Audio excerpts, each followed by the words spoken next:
All right, welcome everybody. Good morning. Glad to have everybody here with us. I am Dr. Brett Davis, and today we're going to be doing the virtual training for the Bingo Size project, right? And we'll be giving you basic information that you need to know there to help you administer the program at your nursing facility. It's about 9:02 right now. Probably may have a couple people who continue to come in. A couple of housekeeping things before we get started. Number one is that we'll be using the chat box quite a bit. So make sure that you go ahead and check there. You can post questions in there, and we'll also be posting files in the chat box that you can download to look at as we go through the PowerPoint presentation. But for sure, make sure that you're checking that out. One thing we definitely want you to do right now is to go ahead and go to the chat box and please type in your name and what facility you work for so that we have a record of who attended the meeting today. And also there should be a link there in the chat box to a survey that we want you to complete. That survey is really quick and it allows us to collect the correct contact information for people at your facility, right? So the project cannot be administered correctly or it won't be successful without us having correct contact information. So we really need to make sure that we get you to complete that survey today before you leave.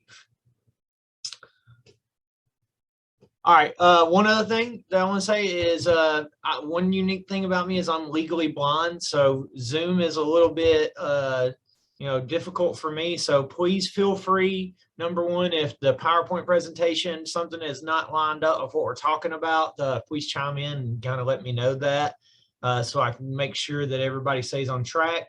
And then also, if you just have a question, feel free to chime in at any time and speak up, unmute your microphone and just kind of say, hey, my name is so-and-so and I have a question about this. Feel free to do that at any time. And then we'll also have a chance to go over some questions at the end of the presentation.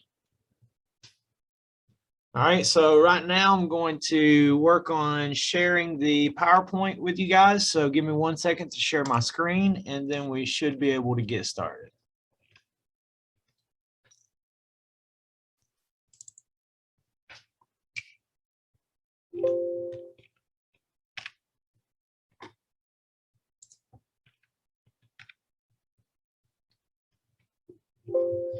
All right. Again, today this is just our introductory slide here. It was a virtual training. You have to have at least one staff member from a facility attend this training before you can start the project. So it's a mandatory training. And we suggest that as many staff attend a training as possible. So if there's some staff from your facility that want to, that you think should be trained, they can attend another virtual training later on. We still have going to have at least 2 other training sessions. Okay, so this is just an overview of what we'll be discussing today during the training. We'll talk about things about what is bingo size. We'll talk about the benefits to your facility. We'll talk about the purpose of the training, history of bingo size, the AL-CMP project. We'll talk about duties and responsibilities, online leadership training, resident recruitment, prize orders, attendance monitoring, MDS reporting, and then finally the bingo size newsletter. So quite a few things that we'll cover. Again, just feel free to chime in at any point in time if you have any questions. Okay, so what is bingo size? All right, bingo size is an evidence-based health promotion program. It incorporates exercise into the game of bingo. Right, so probably one of your most popular activities at your facility is bingo. And so this is an evidence-based program that you can intermix with that activity. And anytime you can offer an evidence-based program to your residents, it's a big benefit for your facility, right? And also for the residents, as we know that that's going to improve their quality of life. Some of it's aimed at reducing the risk of falls. That's one of the main goals of bingo size, is reducing the risk of falls, but it also has benefits or can show improvements in things like flexibility or range of motion, strength, cognition, and then cardiorespiratory fitness, or really looking at like their energy levels, right? It gives them more energy, allows them to more easily complete activities of daily living. The session, traditionally, it's administered 45 to 60 minutes per session, and programs should be administered twice a week at your facility.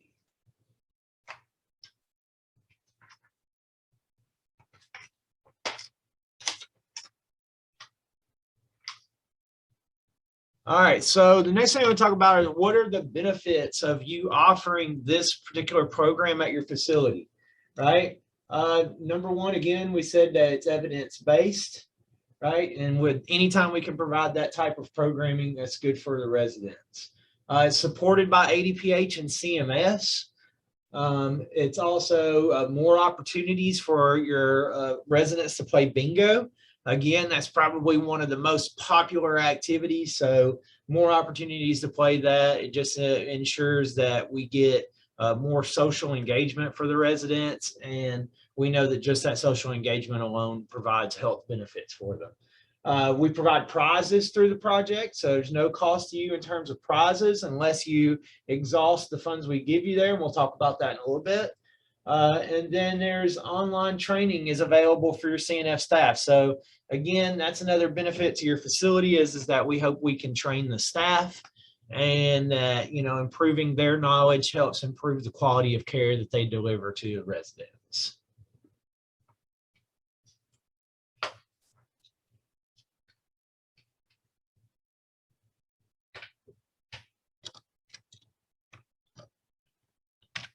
All right, so what is the purpose of this specific training? The purpose of this training is to provide you guidance on how to set up and properly and successfully administer the bingo size program, right? A lot of the content that we deliver in this presentation is geared more towards what we call the lead facilitator. And the lead facilitator is generally the activities director at your facility. But doesn't have to be the activities director. It's just needs to be whoever the primary person is who's going to be administering this program, you know, who's going to administer it most often, right? And that person probably needs to be the lead facilitator. They know what's going on and know the residents really well. Of course, then we ask that they also have a backup. We'll discuss all that later, but most of the information here is geared towards those lead facilitators and backups, but also there's important role for administrators and MDS coordinators and your therapy team at your facility, and maybe your DON or other nursing staff. They also play important roles in this project, right? So working closely with the other staff at your facility is also crucial for the success of the program. All right. Ultimately, the goal of the training is to make sure that, you know, we have uniformity and fidelity of the project, right? So we want to make sure that kind of everywhere that we're administering bingo size in Alabama, that we're doing that in a uniform manner, right? And we're doing it in a manner that maintains the fidelity of the project.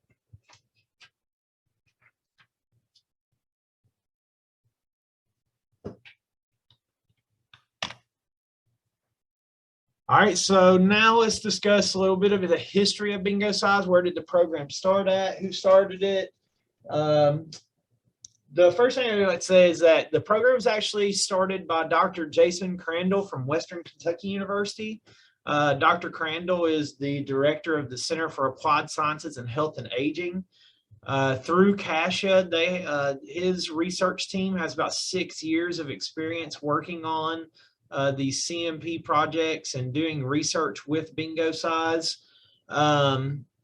You can see there that they have the center management and a CMP project manager, Christine Owens and Dustin Falls. All three of those personnel, Dr. Crandall, Christine, and Dustin, are all at Western Kentucky University.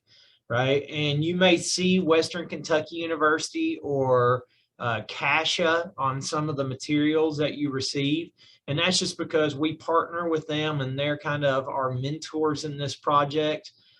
They have a lot of experience administering these CMP projects. And so you may see their names, or you may see WKU or CASHA posted on some of the materials that you get. Just realize that's because we're in partnership with them. Right now, the program for bingo size actually started with Dr. Crandall. He asked his students in a class to design a physical activity program for older adults. And then he wanted them to go out and administer that activity program at an assisted living facility that was right next to where he was teaching at the time. And his students essentially went out and tried to administer that activities program, and nobody showed up. And at the same time that his students were trying to do their activity program, they realized that bingo was going on down the hallway, and that all the residents who might have came to their activity program actually went to the bingo, right? So they went back and they told Dr. Crandall that, and Dr. Crandall said, hey, that's a great idea. Let's intermix exercise into the game of bingo, right? And hence their bingo size was born. Right. And since then, over the past 6 to 7 years, they've actually, CASHA has gone through and created not only a paper-based version of bingo size, but also a mobile app version. Right. And we provide you guys the paper-based version for this project.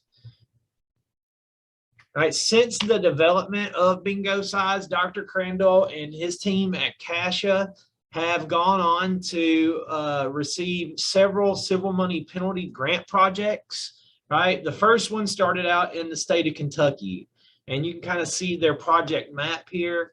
You can see from this map that they recruited a number of facilities statewide and then partnered with several major institutions across the state to help administer the program, right? And so that was back in 2016. Since then, they've gone on to create another project in Tennessee. Okay, this one is also managed by Dr. Crandall and his team at CASHA. And here they did the same type of approach, statewide recruitment of facilities, and then a partnership with universities statewide. And both of these projects have been very successful. Right. In fact, in the Tennessee project here, they've just now, I think they added like up to maybe 30 facilities, maybe more. I know they have a total of 75 facilities enrolled in the Tennessee project.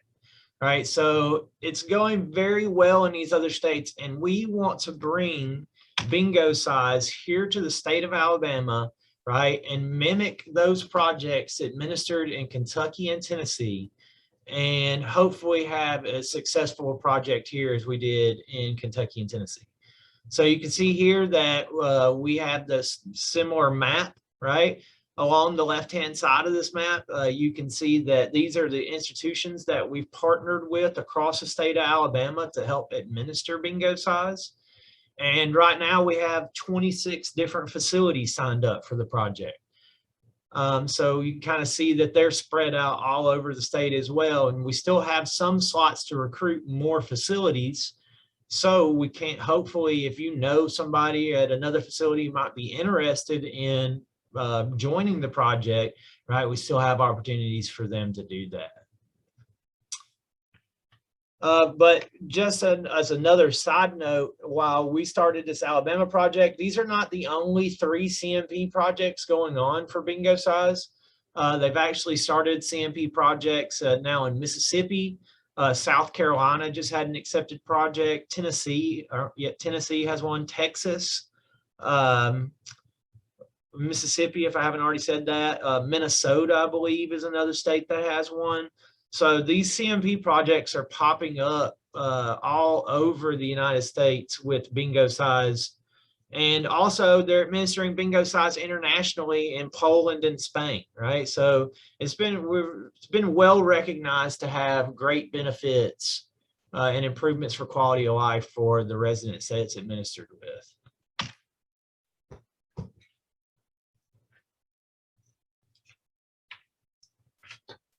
All right, so that gets us to our discussion of the Alabama-CMP project. We just showed the map, but just so you know, our goal is to work with at least 40 facilities across the state, right? It is a statewide project. It is funded through ADPH and through CMS via civil money penalty funds, right? The aim, as I've said before, is to improve the health and well-being of nursing facility residents. Specifically, here are project objectives. Objective 1 is to train 280 nursing facility staff that's statewide, across the state of Alabama, train 280 staff across the state of Alabama to administer bingo sites, right? This is a 3-year project. I'm not sure that I said that. We'll talk about that in a minute.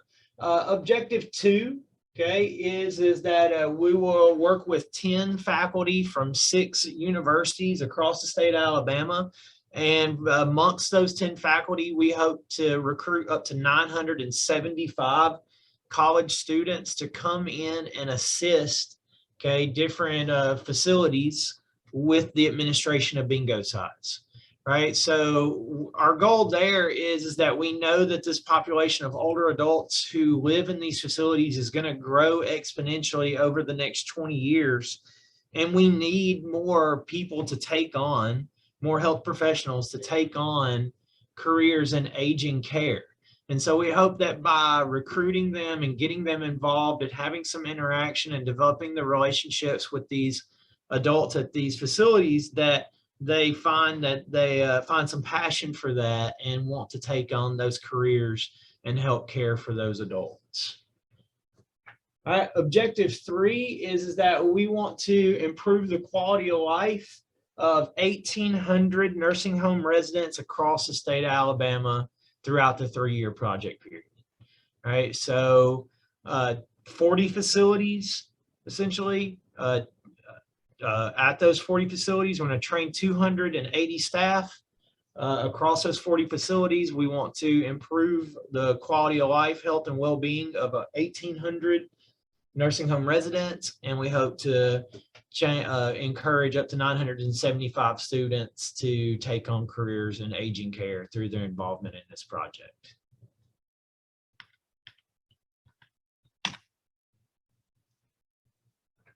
All right, this is the timeline for the timeline of this project. It is a 3-year project. You've said that a couple times in the last slide. It started on June 1st of 2021. Right now, we're just in the second quarter of the project. And our goal right now is we're just working on training facilities and getting the program up and running. The project will run through May 31st of 2024, so 3 years. And there could be a possibility that there's some type of extension that could be COVID related. It could be related to other factors. Right now, we don't anticipate that. That we won't know anything about that till later on in the project where there be any kind of extension. But if there is a project extension, you will be, allowed to stay on the project for that extended period of time if you'd like. But right now you can anticipate that the project will end in May 31st of 2024.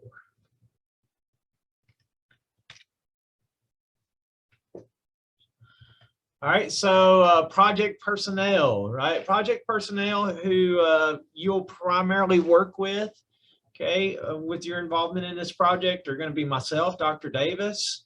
I am the principal investigator or the project manager for this Alabama-CMP project. Then I have Dr. Angela Russell. Okay, she is the co-PI, and she also helps me to manage the project.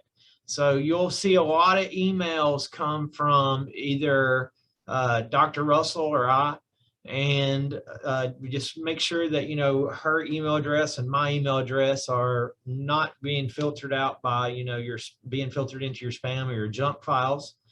And then the other thing to keep in mind is that we will have 3 graduate assistants that we'll hire on for this project. We plan to hire on at least 2 of those starting in December. So you will start to receive emails from them.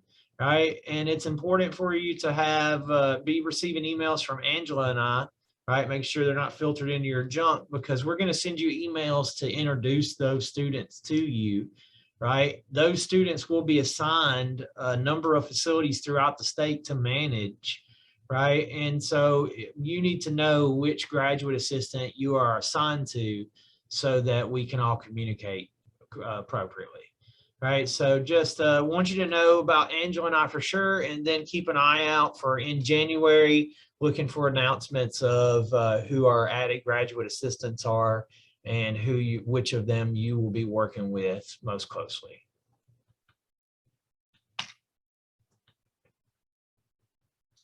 All right, so now here's where we get into a lot of the meat of our presentation, right? And where we'll really kind of start to discuss a lot of the things that you'll be doing regularly at your facility, right, to successfully administer the Bingo Size project.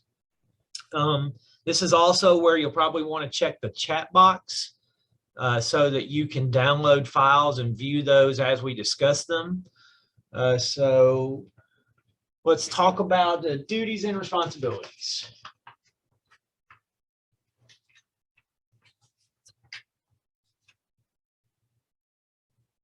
All right, so first off, we want to make sure that you do inform all of your facility staff, including make sure your administrator, MDS coordinator, medical director, director of nursing, your nursing staff, any activity staff, anybody who might have any kind of interaction with the Bingo Size program. We want you to make sure you communicate with them that this project is going on at your facility, and hopefully that helps them to educate the residents about it, as well as recruit some residents. And then if they enjoy it, that might be somebody who you identify needs to be trained and kind of help to maybe be a backup for in case in the case of need of that. Of course, the medical director or director of nursing needs to clear residents to participate in this program. They are performing some light range of motion exercises, so we want to make sure that your MD or your DON clear the participants to your residents to participate. And then also we want to make sure that this is added to the resident's care plan. Right, so wherever you document maybe multiple care plans that you keep for one resident, whichever care plan that you feel that this needs to be documented in, you should do it there. You have to use your professional judgment on that, but we just want it to be documented somewhere that they are participating in this Bingo Size program. All right, make sure that you have at least 2 staff at your facility who are trained to administer Bingo Size. Generally, that's the lead facilitator or the activities director, and then the assistant activities director, or whoever the assistant is to that person. Now, while it says that you have to have a minimum of 2 staff trained, we actually recommend that you get more staff involved, right? There should be an interdisciplinary approach to care, and we want there to be an interdisciplinary approach to this program. So, you might find that members of your nursing staff are interested. Members of your therapy team might be interested in getting trained so they can help with administering this program. That's actually another benefit of the program that I mentioned earlier, is that Bingo Size can be used for therapy hours, as long as those residents are being supervised by a therapist, and the therapist can intermix their own exercises in, to the actual routine if they would like. But we want you to have multiple staff trained, right? We never know when the lead facilitator is going to be sick. And then if you only have one backup, that person that day might be dedicated to doing some other task. It might be difficult to pull them away from that. So having 3 or 4 people who are capable of stepping in and leading a Bingo Size session is helpful to make sure that you aren't canceling sessions, right? We don't want to do that. All right, after 2 people have been identified, right, such as the lead facilitator and their assistant, hopefully a few others, those people need to take the online bingo size leadership training. Hopefully those of you who are here in the training today have completed that already. That's just a pretty quick module educational module you have to complete and a quiz. Right, so you have to have that online leadership bingo size completion certificate, and you have to send that to the AUM team, to either Dr. Russell or I, right, so that we have that on file for 2 staff before we will send you your game box. Right, so we must have that training complete before we send you any materials that you'll use to administer the program. Right.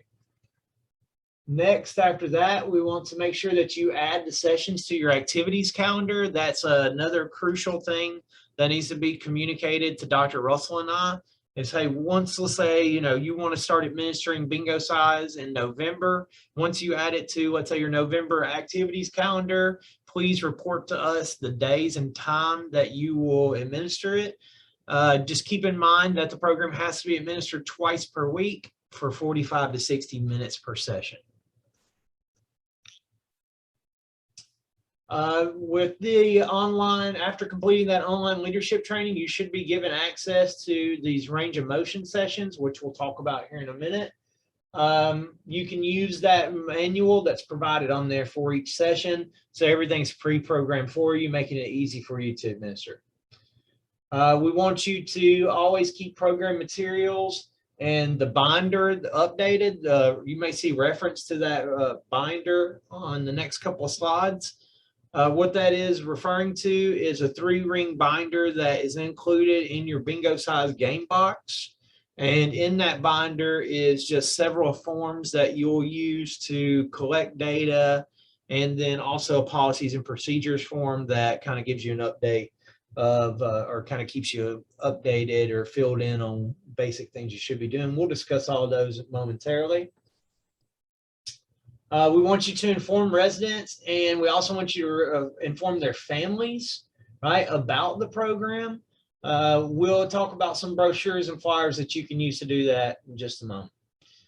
You'll have to submit monthly attendance, right? And then you'll also submit prize orders every 90 days and submit MDS data every 90 days. All right, the last key thing to remember on this slide is the last bullet point where we say, hey, respond or reply, or just make sure that you are reading the emails that are coming from AUM, from the AUM team. This always is really important that we maintain communication. Again, the project cannot be successful without us being able to communicate with you. So if there's changes in personnel, if there's changes in email addresses or telephone numbers, please communicate that with us as soon as possible so that we can update our records. We found that that's been one of the biggest drawbacks of, not drawbacks, but one of the biggest barriers that we've encountered so far is just been related to communication. And it has taken a while to get this project up and going. And we kind of did that during the COVID era. And so that slowed us down. And over that time, we know there's been turnover, and we know that people within the facilities have shifted positions and email addresses have changed. And so that makes it difficult to administer the program in a manner that, that has a lot of uniformity. And so we just need to make sure that we are able to communicate with you and you able to get in touch with us as well.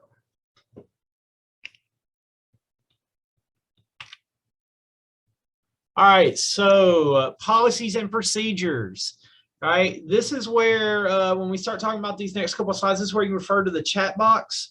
If you look there, policies and procedures files probably been uploaded in there. You can kind of look through there. Please also in that chat box, I didn't mention it on the last slide, but there is a URL that we have posted in there to make sure that we get accurate contact information from you. please make sure that before you leave the meeting, you complete that survey and that URL. All right, so the policies and procedures, this document is really just a one-pager that tells you the basic information you need to know or that someone needs to know to begin administering the program, right? Generally, if you have a question about something you should be doing, the first place you should go back and look at is at your policies and procedures form, right? This form is in the binder in your game box, and you can save the digital file that you've downloaded from the chat box, of course, and maintain that record wherever you would like. But we do ask that, you know, there's a printed copy of the policies and procedures in the bingo size binder, and that binder is kept somewhere that's easily accessible so that if there's ever a time when somebody needs this information, they can easily find it. For instance, if there were a change in, let's say, activity staff, and a new person came in and the administrator says, hey, you know, we're doing this project, they can say, hey, you need to look at the policies and procedures. And from looking at that file, the person should be able to figure out, hey, these are the things that are required of this grant or of this project. And these are the people I need to talk to answer any questions I have that can't be answered through this document, right? And so this is a really important file, right? And it has to be kept somewhere that's easily accessible to anyone who would be administering this program. On the other flip side of that, if you have a change in administrator, activities director probably needs to go to the administrator with the policies and procedures and say, hey, you know, we signed up for this project. Here's what this project is, and here's what we're asked to do. And so that you can just keep them on the up and up as well.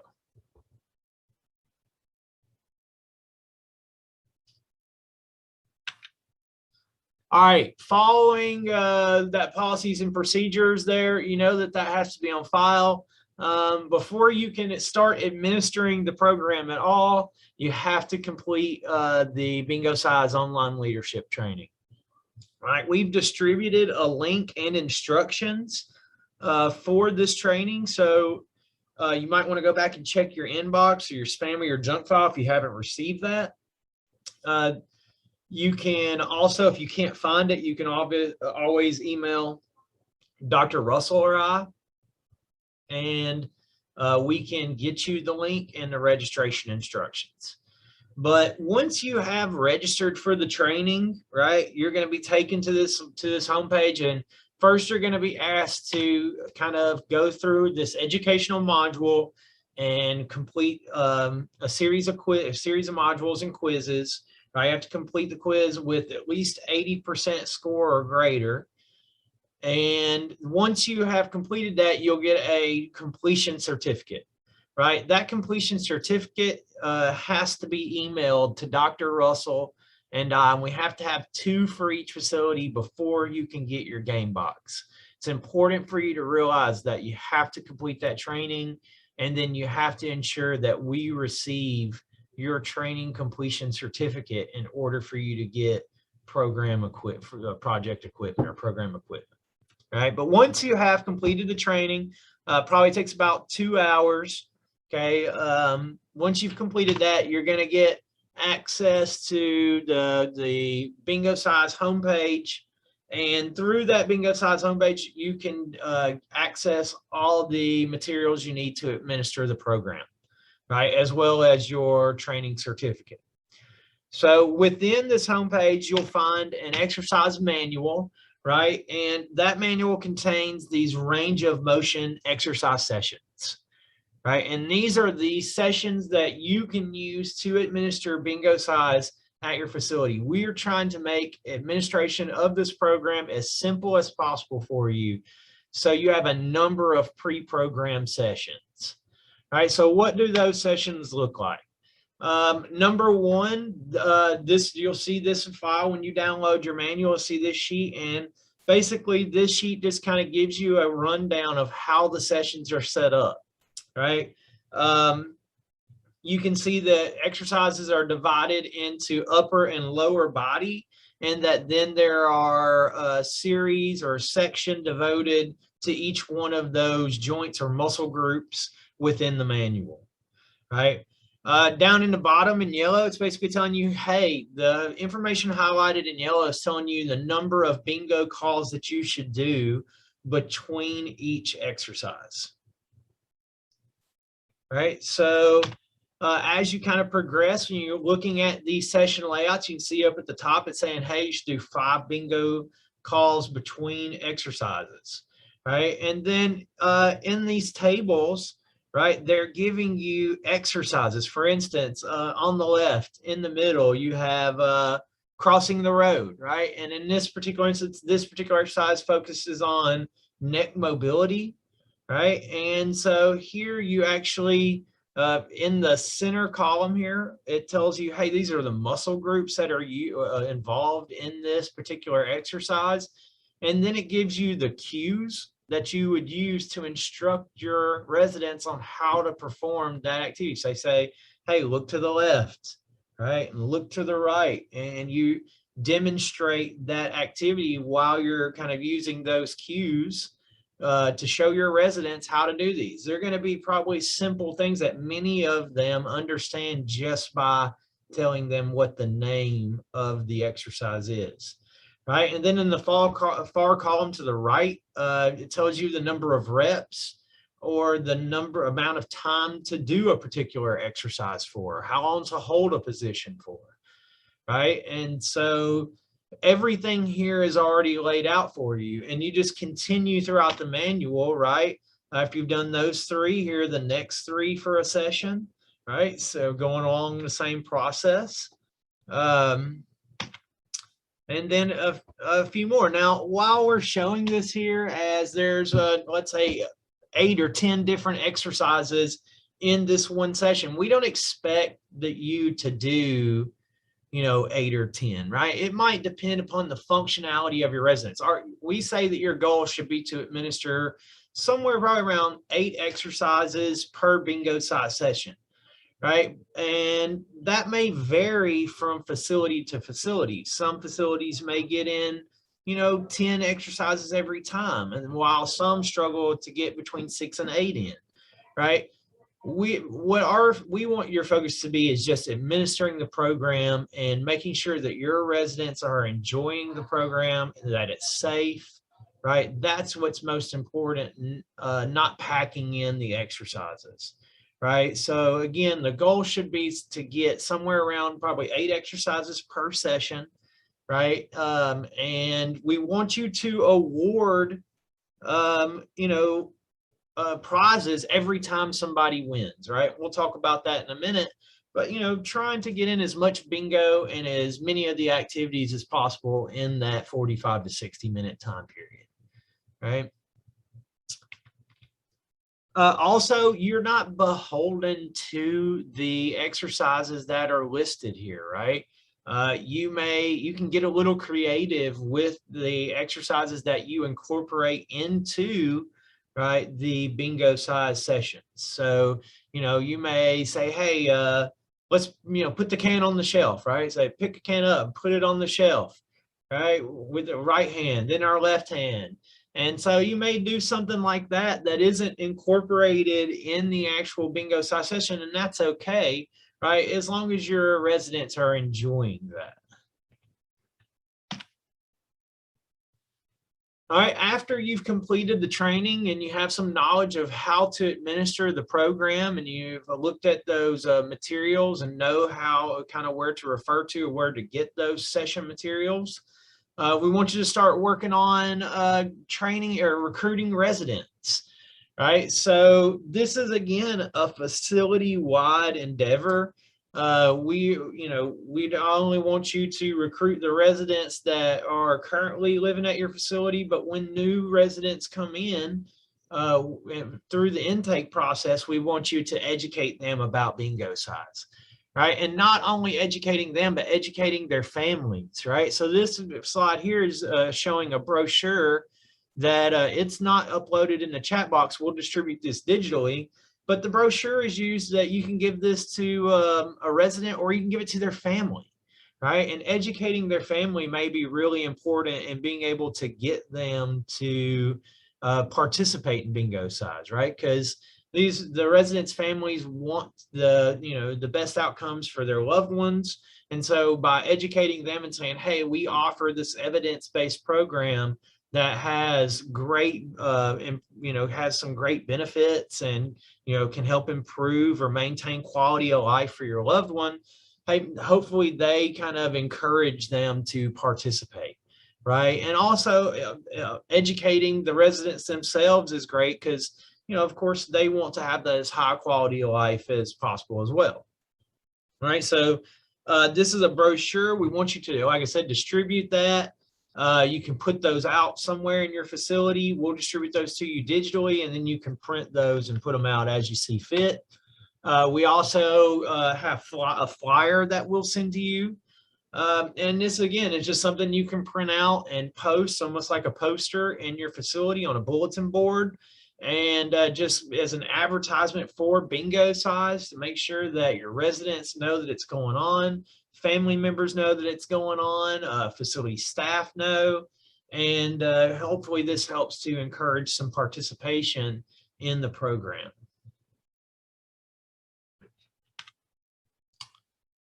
All right, after we've recruited residents, man, one thing we want you to do while you're recruiting those residents is to talk to them and poll them and ask them, hey, you're going to get prizes for playing bingo. What prizes would you like to have, right? And through doing that, you can get an idea of what prizes your facility residents are interested in and what you should order for prizes, right?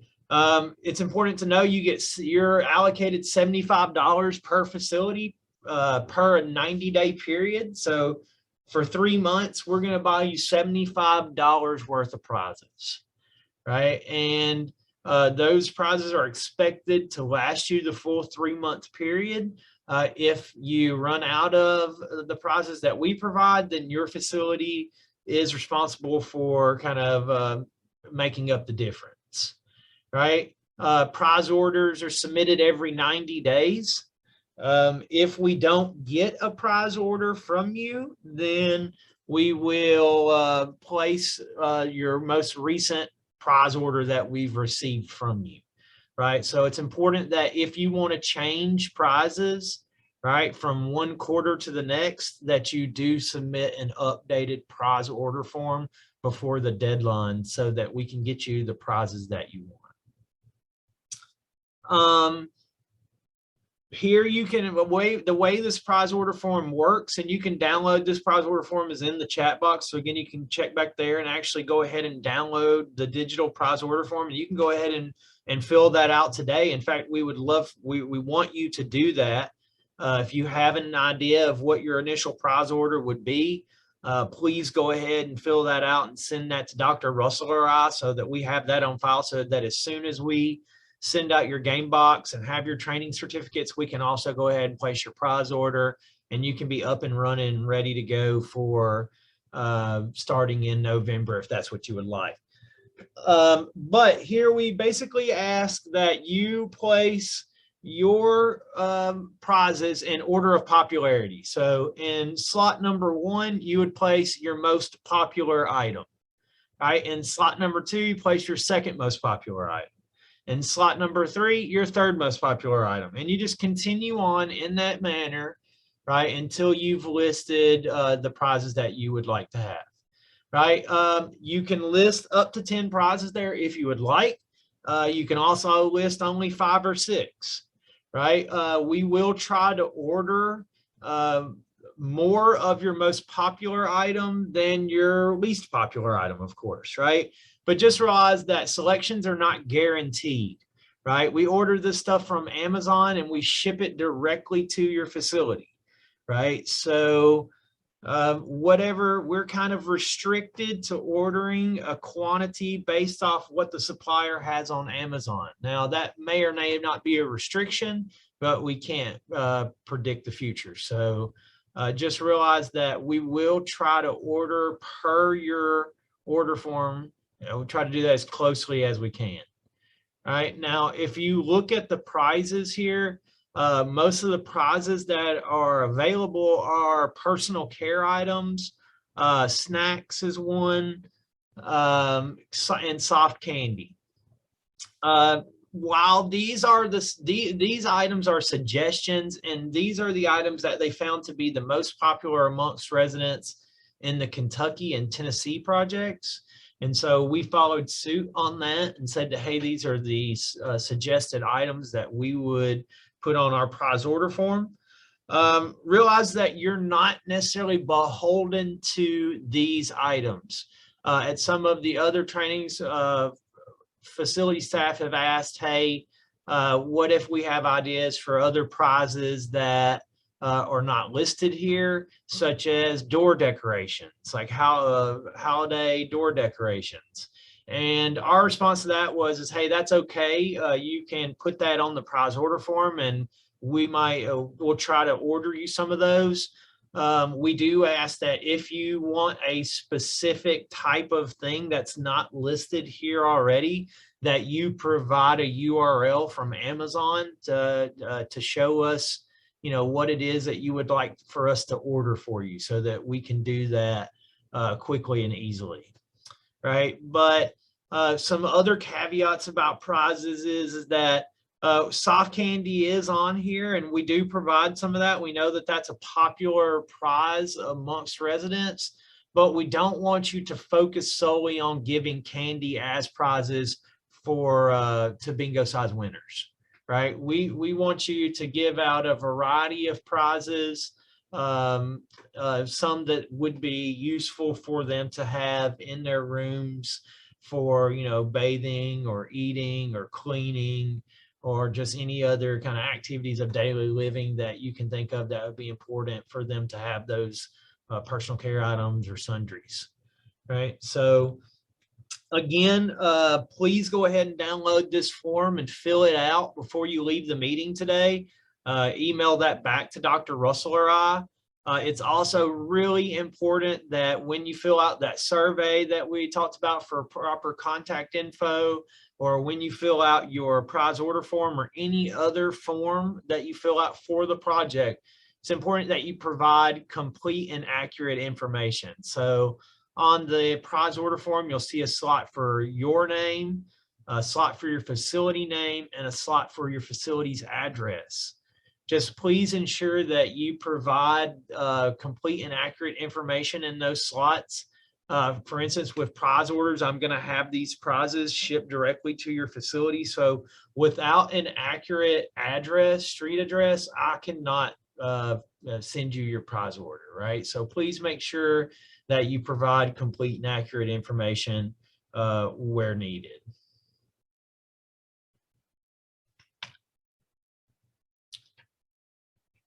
All right, another really big part of the project, and something that you'll do on a monthly basis as a part of participation in this bingo size project, is report or track and report attendance. I know that facilities already track attendance at activities, so this is no different than what you would normally do, other than now we're asking you to report the attendance for bingo size back to us at the end of each month, right? So you can find an attendance monitoring log in the uploaded in the chat box. You can download that file and save it for your personal records.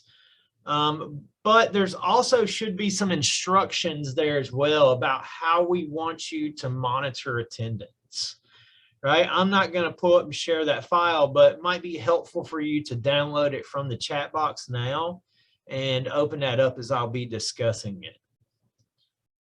In the instructions, again, we say, hey, our goal is to make attendance monitoring as simple as possible for you, right?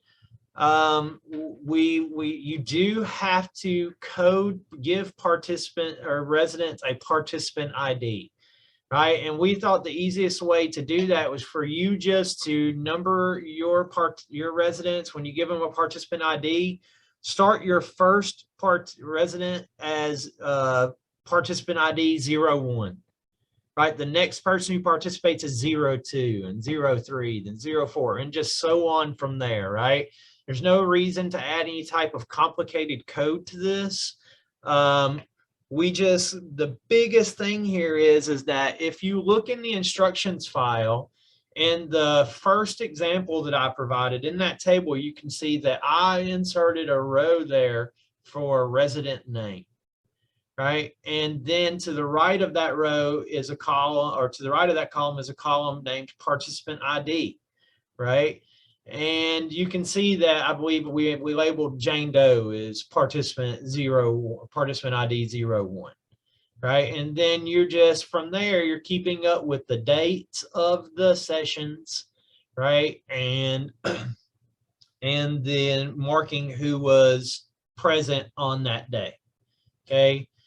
Now, whenever the biggest and most important thing about this attendance reporting is not only do you keep it regularly and you report it back to us every 30 days, but one of the most important things about this is that when you report the data back to us, it must be de-identified, right? Dr. Russell and I, nor anybody on the AUM team or anybody who would see this data after it comes to us should be able to know who participant ID 01 is linked to at your facility, right? So in the second example on that sheet, you can see that I blocked out the names, right, for whenever as an example of what you might report back to the AUM team. Whether you keep the file digitally or you keep attendance digitally or you keep it on a handwritten file, either one is fine with us. You can do either or. Just make sure that when it's sent back to us that you block out those names. Okay, it is important to know whose name, what resident's name is associated with each participant ID though, and you need to keep a master list of that, okay, at your facility, because you need to share that with your MDS coordinator so that correct MDS data is reported for each resident. Okay, like I said, attendance data needs to be submitted every 30 days. One caveat in relation for prizes in relation to attendance is that, hey, if you don't submit your most recent attendance forms, right? So if we don't have all 3 months worth of attendance for a quarter or for a 90-day period, we cannot place your next prize order, right? So we have to have up-to-date attendance records to get your prizes. And you need to collect attendance even if a session was canceled or no one attended the session date still needs to show up on the attendance monitoring sheet, and it just needs to be visible that no one attended the session that day.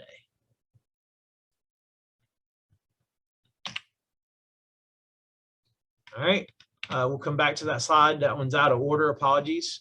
Here, what's next thing we want to talk about here is the MDS monitoring or MDS reporting, right? As a part of this project, MDS data in a de-identified manner, of course, has to be reported back to us, right?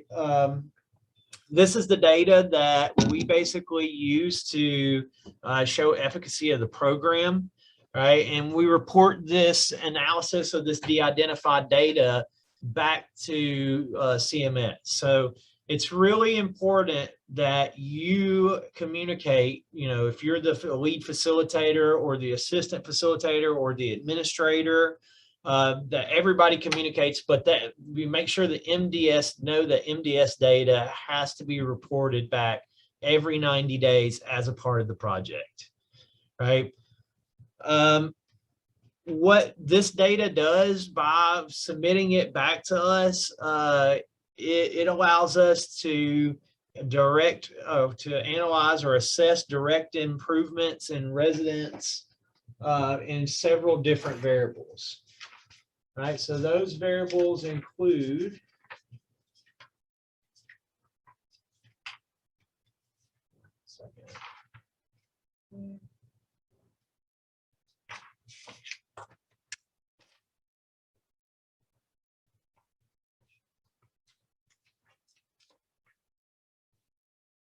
All right, apologies. Those variables that we're asking you to report back to us from the MDS data set are things like bed mobility, transfer, toilet use, eating, falls, and number of falls since last assessment. Right, so those particular variables will be reported back to us. Again, you can check the chat box for a digital version of the MDS data collection sheet. It's really important that the lead facilitator who is assigning participant IDs be in communication with the MDS coordinator. In order for the MDS coordinator to know who is participant ID 04, they need that master list, right? And so we just need you guys to communicate regularly with the MDS coordinator to ensure that they know what data has to be reported, when it has to be reported, and make sure that the data is reported correctly.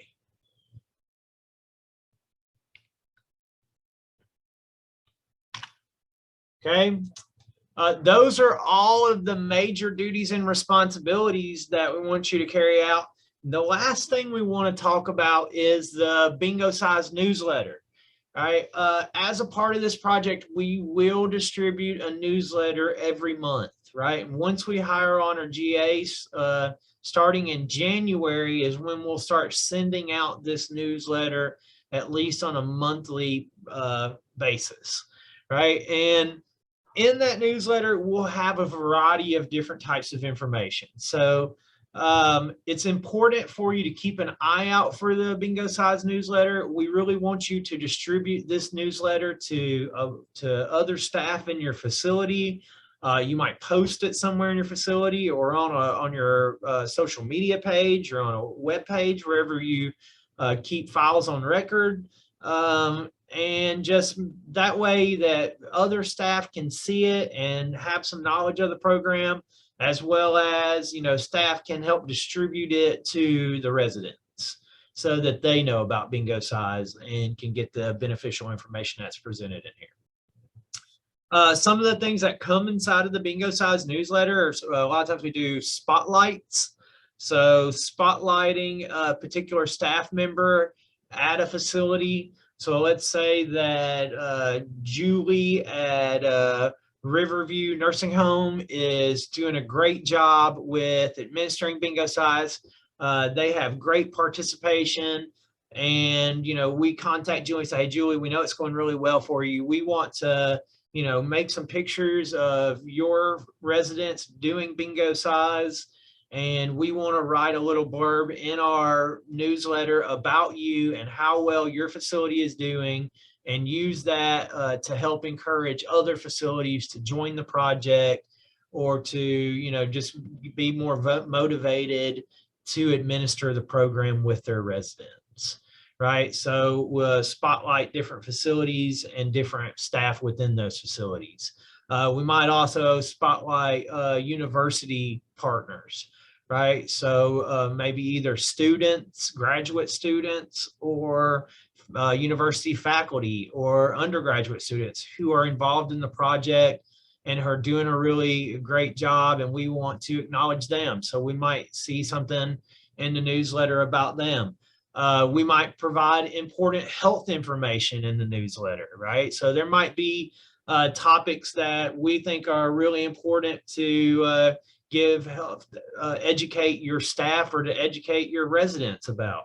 And we'll put something in the newsletter about that. For instance, one thing that's big in nursing homes is increasing fluid intake. So we might put, you know, beneficial information about, or health education information about hydration and why it's important for older adults and how to encourage older adults to consume more fluid.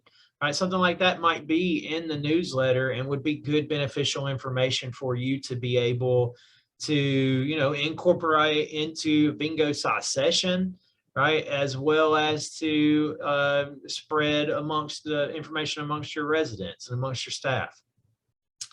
Other things that sometimes are presented in the newsletter are innovative ways that you can get, residents involved in the program, right? So they might include new exercises that you could do, right? So, hey, here's a new exercise that one of our students at UAH has come up with, right? And so we take a picture of that and they write a little description and the cues for how to perform it, and we stick it in a newsletter, right? It's important for you to, try to keep updating those sessions on a regular basis, right? Older adults being no different from younger adults in that, hey, if you do the same thing all the time, it gets stale after a while.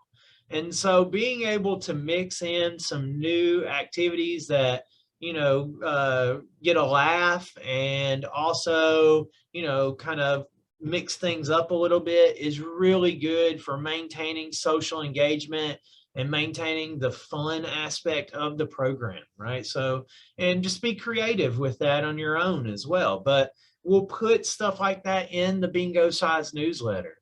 Other things we might put in here are, important pieces of information that students produce in the case that there is some type of restriction due to COVID again, right? We might put bingo size numbers and calls and play actual bingo size game in the newsletter, right? That's something that they did in the Tennessee project. Or having students do other things, producing other types of materials that we can incorporate either in print in the newsletter or digitally via email, right? We want to be able to share those types of things with you. Another thing that we incorporate into the newsletter, will be incorporated in are things like games, right? We know that these small little games like crossword puzzles and word searches are beneficial at helping to maintain cognitive ability in older adults, right? So we try to incorporate those small little things into our newsletter to try to provide as many benefits as we can to the residents, right? And so this would be another reason why it would be beneficial for you to distribute the newsletter to your residents. All right, but the newsletter, like I said, it'll come on a monthly basis. And we want you to be aware of that. We want you to help us spread the word within your facility, with your staff, and with your residents. Okay, so in review, we have discussed many of the duties and responsibilities that you'll do at your facility, and we want you to make sure that you're aware of those. Some of those things that we discussed include recruiting residents, right? Completing the online bingo size training. Remember that you got to have at least 2 facility staff trained before you can get your bingo size game box, right? And once you complete that training, then you'll have access to all the materials, right? Within that game box, you'll find the policies and procedures, which we want you to keep on file. You also have that digitally through the chat box today. We want you to make sure that you track and report attendance. Again, really important. So please, if you haven't done so, download those instructions and the attendance monitoring log from the chat box. Also, MDS data, very important. The MDS data sheet, collection data sheet, should also be there in the chat box. So please go ahead and download that today for your records. Make sure all of those things, including also prize order forms, download that from the chat box, please. All of those forms, the MDS data collection sheet, attendance log, attendance instructions, prize ordering forms, and policies and procedures are included in the binder you will also receive with your game box. Okay, so you're going to get some print, and you'll get print and digital versions of those files. It's also important to report any changes in personnel, right?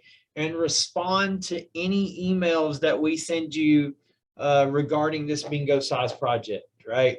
On that note, again, I say please check the chat box for the URL link to the survey to provide accurate contact information.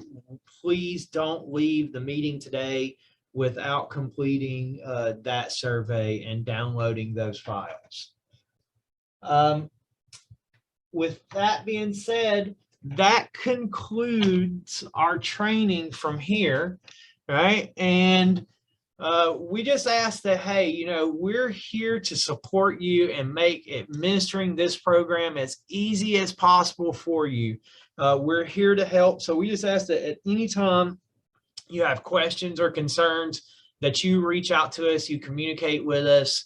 We can help you work through any kind of issue that you're probably having at your facility. So don't be hesitant to reach out to Dr. Russell or I and contact us. And our email is certainly the easiest way to get in touch with us and probably the quickest way as well. As I mentioned before, I'm legally blind, so you can try to reach me on my office, but you know, there's a possibility I might not see that there is a voicemail on my phone, and so I don't see that. But I do check my email very regularly, multiple times a day. So if you email me there, I'm going to see that, and I'm probably going to respond more quickly to that than a phone call.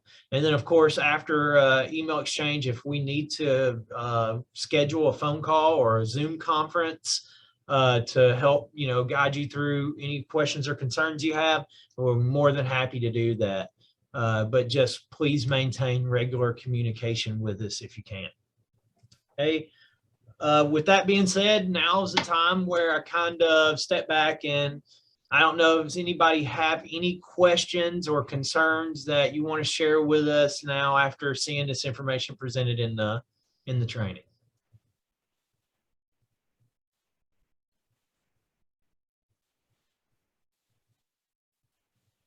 Okay, I think Angela is monitoring the chat box, so she can let us know if there's any questions there. With that being said, I'm going to stop sharing my screen here, and I'm going to ask you guys to please, like I said, go into the chat box and download those files, and also make sure you complete the survey before you leave the meeting.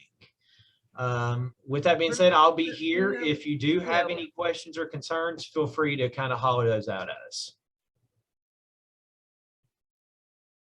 Otherwise, thank you all for being here. Brett, we have some people unmuted. What's that? We have some people unmuted, so I think right. we may have some people who have questions, comments. Yeah, mine's not. Sorry, Brett. This is Dr. Connor at UAH. Lower the hand there. I just wanted to say thank you, but also to introduce myself. So I'm Dr. Ryan Connors at UAH. So I will be helping obviously coordinate through the university, and we'll be hopefully sending a good bit of students out to the facilities. So I just wanted to introduce myself and say, you know, obviously if there's anything that anyone needs from me or like to speak with me, that opportunity is there. And I'm looking forward to this project. So thank you to both of you guys for putting this on. And it's also nice to get to meet all the folks who are working at the facilities. Yeah, thank you, Ron, for saying that, man. It's really, I'm glad to have Dr. Connors here with us today. As he said, it is really important for you guys to be able to maintain communication with one another, and glad that he introduced himself.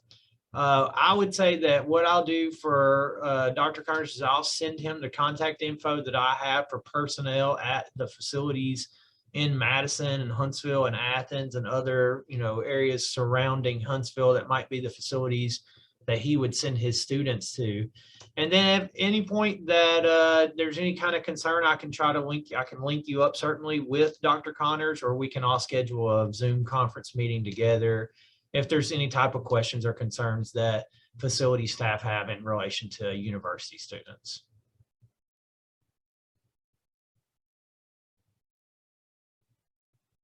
Any other questions or comments?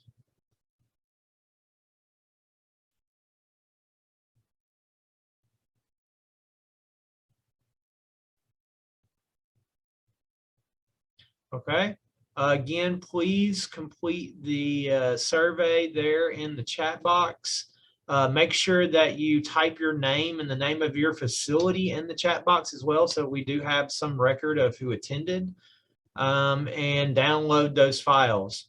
Again, we ask that, hey, if you can go ahead and complete your bingo size online leadership training as soon as possible and send those to us, to Angela and I, Dr. Russell and I.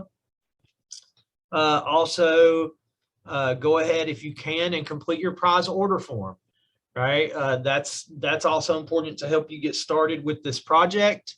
And then if you know what days and times you're going to administer the program, please go ahead and email that to Dr. Russell and I so that we can add that to our large calendar that shows where, when and where facilities, when and where bingo size sessions are being administered. Well, that I'll say thank you, and you guys are free to exit the meeting as you complete, once you get done downloading files and completing the survey. And again, thank you all for being here with us.